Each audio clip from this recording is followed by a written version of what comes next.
پناکو پر کیا گزری؟ پیارے بچوں، بہت عرصہ پہلے کی بات ہے۔ کسی ملک میں ایک بڑھئی رہتا تھا، اس کا نام سنی تھا۔ وہ اس بھری دنیا میں اکیلا تھا، نہ اس کی بیوی تھی، نہ بچے اور نہ ہی کوئی اور رشتہ دار۔ سنی بڑھئی خود کو بہت اکیلا محسوس کرتا تھا۔ ایک دن اس نے سوچا کہ کیوں نہ وہ اپنی تنہائی دور کرنے کے لیے لکڑی کا ایک پتلا بنا لے۔ چنانچہ سنی نے بڑی محنت سے لکڑی کا ایک پتلا تیار کیا اور اس کا نام پناکو رکھا۔ اب وہ اکیلا نہ تھا۔ جب بھی وہ اداس ہوتا تو پناکو سے باتیں کرتا، حالانکہ وہ جانتا تھا کہ پناکو نہ تو اس کی بات سن سکتا تھا اور نہ ہی بول سکتا تھا۔ ایک رات ایک پری کا گزر سنی کے گھر سے ہوا۔ جب اس نے سنی کو لکڑی کے پتلے سے باتیں کرتے ہوئے دیکھا تو اسے بہت دکھ ہوا۔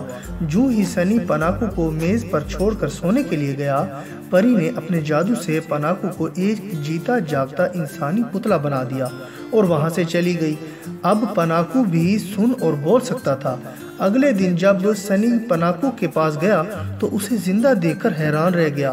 ساتھ ہی وہ پناکو کی شکل میں ایک جیتا جاگتا دوست پا کر بہت خوش بھی ہوا۔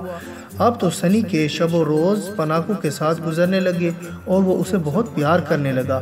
ایک دن سنی کو خیال آیا کہ وہ پناکو کو سکول بھیجے، لہٰذا سنی نے پناکو کو بستہ اور کتابیں دے کر سکول روانہ کر دیا۔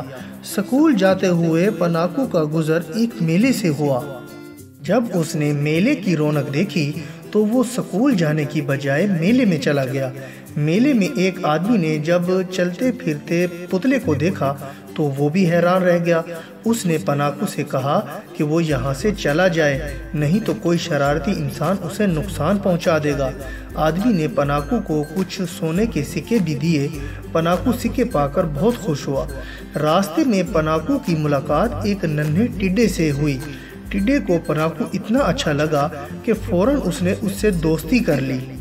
پناکو نے اپنے ننھے دوست ٹڈے کو سکے دکھائے اور کہا کہ ایک آدمی نے اس کی ذہانت پر انعام میں دیے ہیں۔ ٹڈا جانتا تھا کہ پناکو جھوٹ بول رہا ہے۔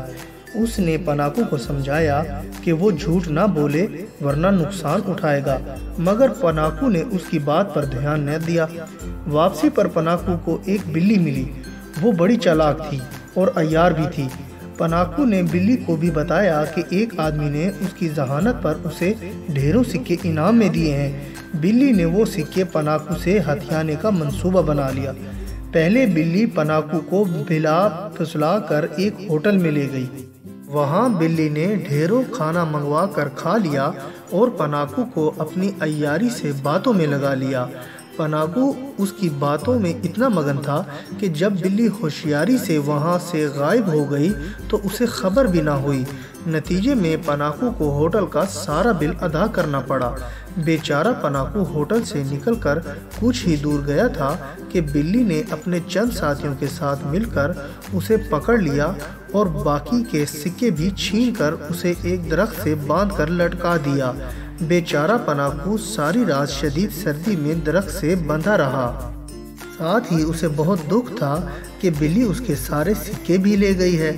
رات کے وقت جب پری وہاں سے گزری اور اس نے پناکو کو یوں بندھے دیکھا تو اسے بہت ترس آیا۔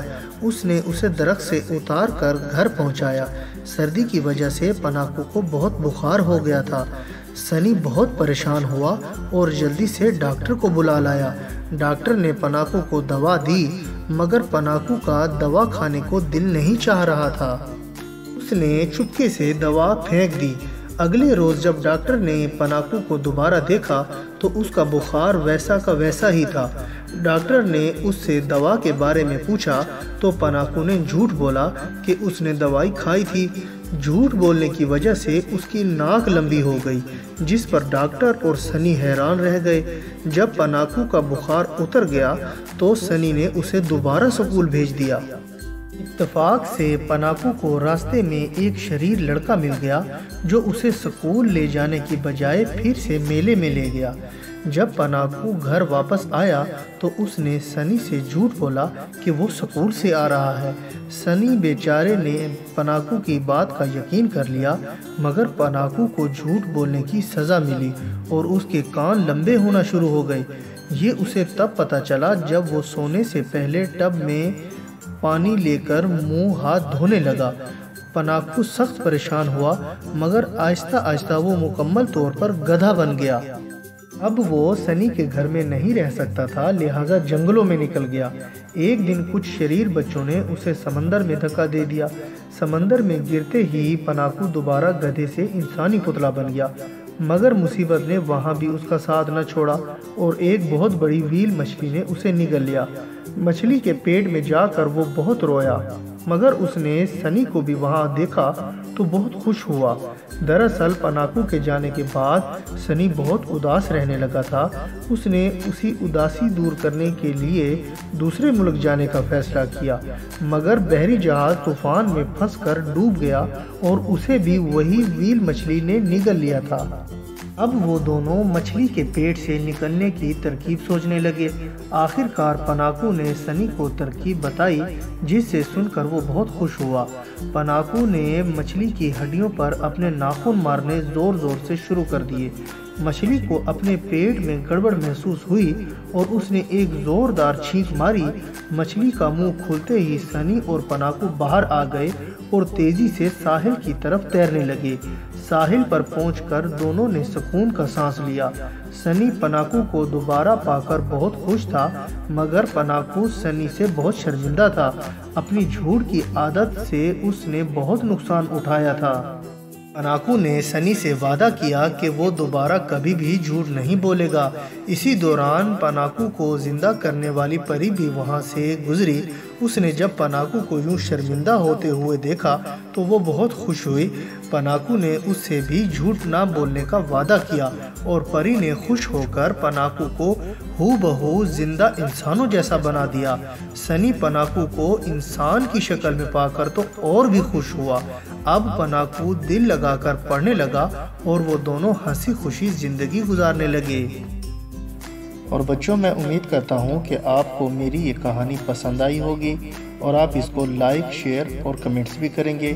اور سب سے ضروری بات یہ ہے کہ آپ میرے اس چینل کو سبسکرائب کرنا نہ بھولیے گا۔ اس سے آپ کو میری نئی کہانیوں کا بھی پتہ چلتا رہے گا۔ اور اب میں اجازت چاہتا ہوں، اپنا بہت خیال رکھیے گا۔ اللہ حافظ۔